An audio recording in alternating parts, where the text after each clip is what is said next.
jeg gerne bevise cosinusrelationen for en vilkårlig trekant. Så cosinusrelationen siger, at for en vilkårlig trekant A, B og C, med siderne lille a og lille b og lille c og vinklen stor C, gælder så som følgende formel.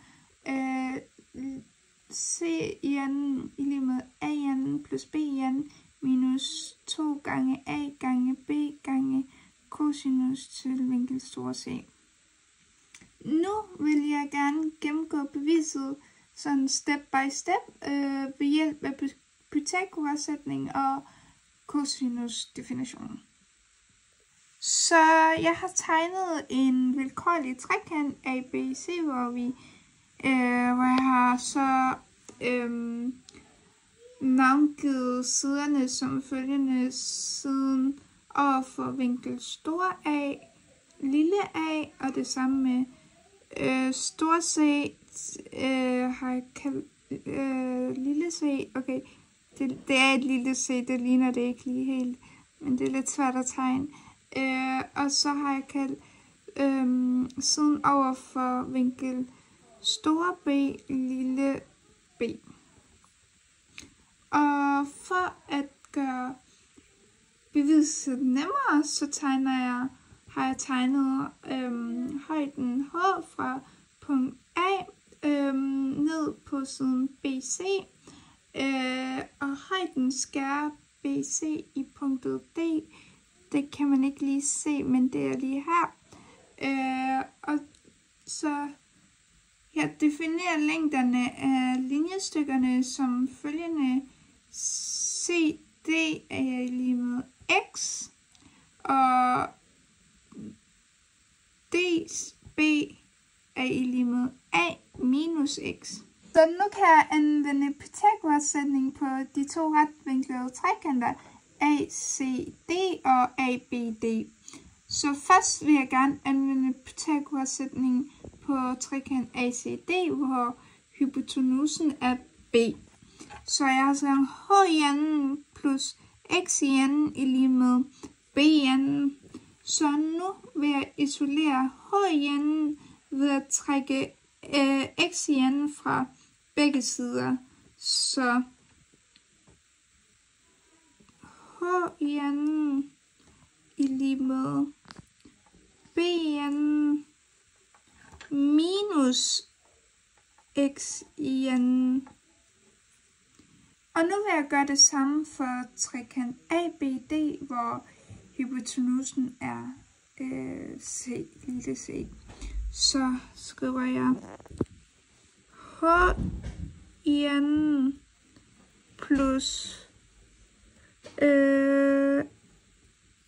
A i anden, A minus X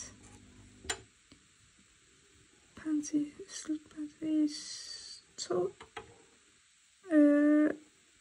og det er inde med C i anden. Og jeg isolerer H i anden ved at trække A minus X i anden fra begge sider. Så det bliver H i anden i lige med C i anden minus parentes A minus X parentes root i anden. Så nu vil jeg sammenligne H i anden udtrykkene. Så da jeg har to forskellige udtryk for H i anden, sætter jeg dem i lim med hinanden. Så vi siger B i anden minus X i anden i lige med C i anden minus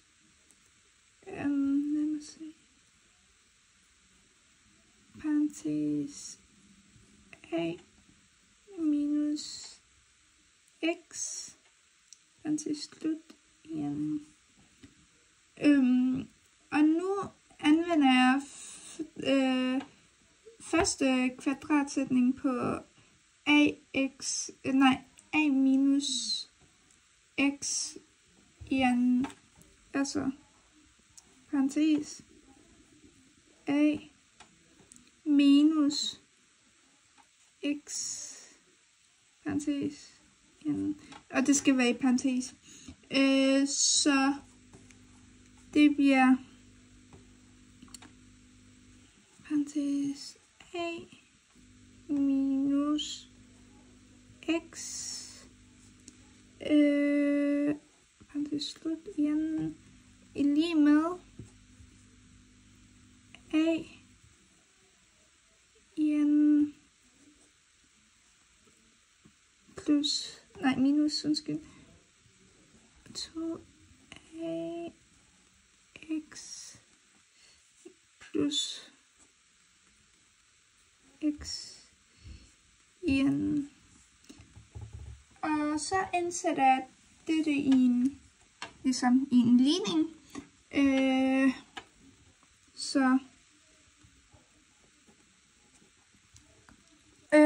Jeg har lige kort pauset og skrevet det næste ned, så det ikke vil tage for lang tid, men det jeg har gjort, det er, at jeg har sat det i en ligning, og det jeg har gjort, det er at sagt bn minus xn er lige med cn minus an plus 2ax minus xn. Og det jeg skal gøre, det er, at jeg skal fjerne xn på begge sider, så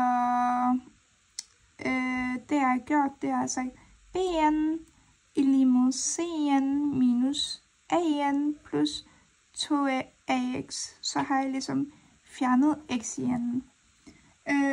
Og nu vil jeg isolere cn ved at sige cn er lige med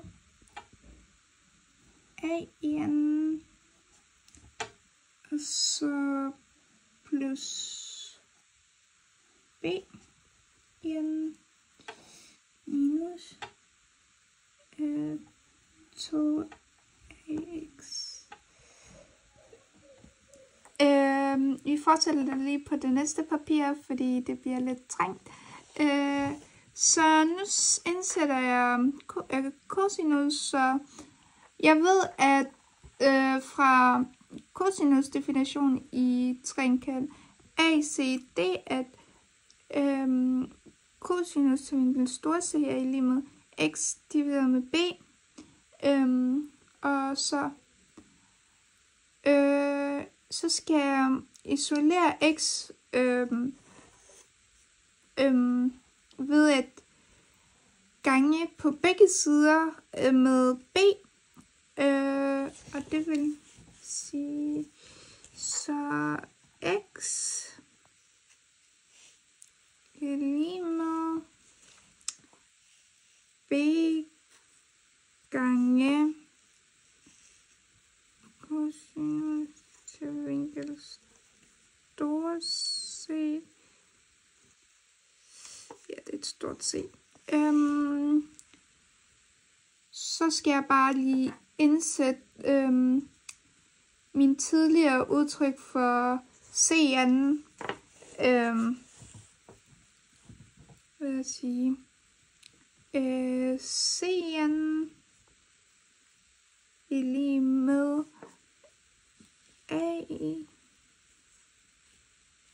an plus bn minus b. Nej, undskyld, jeg mener 2. Det er total.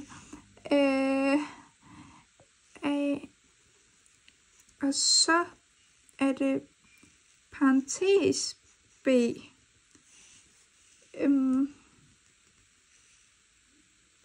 Og så er det gange cos til vinkel store C, det er et stort C.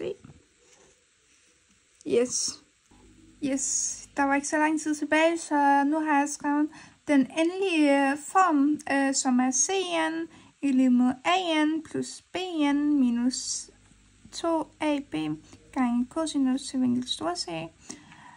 Yes. Nu har jeg så bevist cosinusrelationen ved hjælp af Pythagoras sætning og cosinus-definitionen. Og det her bevis gælder både sådan, altså man kan sige for alle typer trekanter, som er både når vinkelen stor C er ligesom både spids og stum. Yes. Tak.